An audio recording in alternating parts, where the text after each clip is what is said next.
welcome to Talk About It Tuesday. I'm Tanya, and today our topic is going to be what's been in the news lately.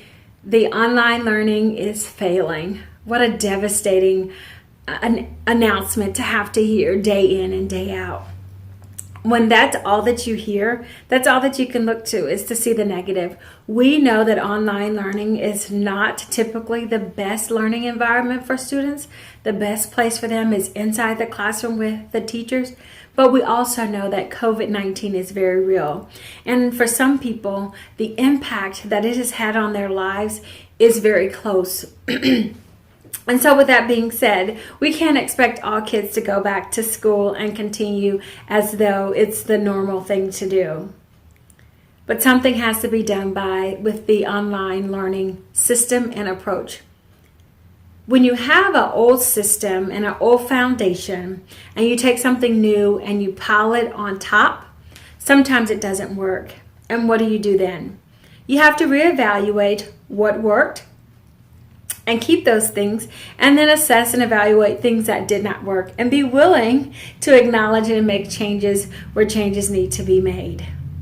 So if the online learning system is not working and kids are not being successful, then how do you change that? How do you make it so that it can be successful for the majority of the kids who have no other choice but to be online doing their schoolwork? Maybe there could be less assignments. I'm not suggesting that you reduce the rigor that the kids are exposed to, but maybe, just maybe, instead of 25 questions, maybe 8 to 10 questions would be enough to assess if students have learned the material or not. With the kids that I've had the opportunity to work with within the last several months, I've had some of them, parents who are just overwhelmed with the amount of work that they had to do on the online platform. The kids were working from 8 in the morning until 10, 11 o'clock at night in order to get it done. And out of sheer frustration and not knowing what to do, they sent their kids back to school. Some parents are really digging in and trying to figure it out. And then others are just completely overwhelmed. Or the lack of resources, the lack of access to internet, the lack of drive and motivation in your students. You're seeing that the impact of COVID-19 is having an impact on their mental health. So they may have to have conversations about what's really going on and how it's really impacting them.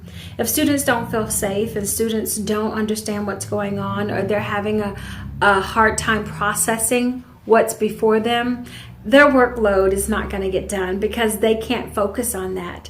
They're focused on their survival. And for them to survive, some of them is playing video games. It's a great escape from them to be removed from what is before them.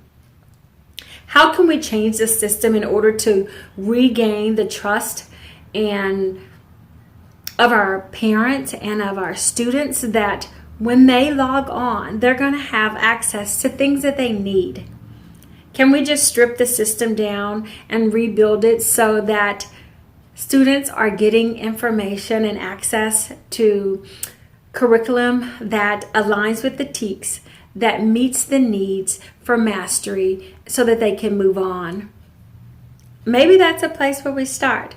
With this upcoming winter break, maybe it's time to reevaluate what has worked and what hasn't worked when it comes to our student education and see what we can do to make it better. As we know, not only have we heard that the numbers for student success are poor, but we've also heard that the numbers for the cases for COVID-19 are growing. And so with that, we have to make sure that we move in a way that ensures safety and the health of our students, our community, our parents, and our teachers. They're on the front lines. They're really making things happen. And at this point, a lot of them are overwhelmed and stressed out. And so it's just not a normal situation. It's not something that's been experienced before.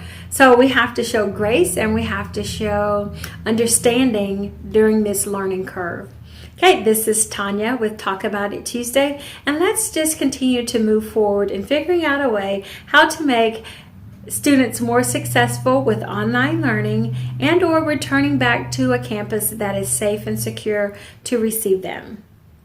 Have a great rest of your week, and I look forward to speaking with you again next week.